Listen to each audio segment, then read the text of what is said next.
ભાવનગર તો 1800 પાદર ને 1800 પાદરના કહેતા. હું તો 18,000 પાદર ભોગવીને બેઠેલો છું. મેં તો 18,000 પાદર ભોગવીને બેઠો છું. મારે બાકી નથી કશું. બાપુ ક્યારે એવું થાય કે જીવનમાં કોઈ ભૂલ છે એ થઈ ગઈ? તમે કીધું રાજપાની, કદાચ તમે રાજપાનું વિસર્જન ન કર્યું તો તમે ભેગું ન કરી દીધું કોંગ્રેસને, તો લાંબુ ખેંચાત અથવા તો ભાજપ ન છોડી હોત તો જે 6-8 મહિના 1 વર્ષ 18,000 પાદરના ધણી રહ્યા હોઈ શકે, તે 2-3 ટર્મ થાત બાપુ. સૌથી પહેલા તો તમે જનસંઘમાંથી જાહેર જીવનમાં આવ્યા.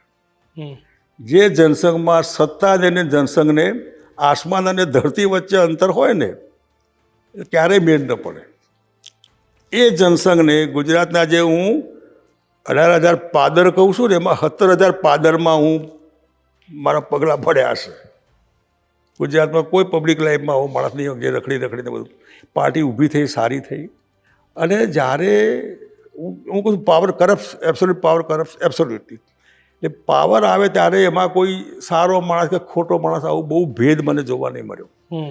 પદની લાલચ, એમ્બિશિયસ, મહત્વાકાંક્ષા એ વધારે પડતી હોય.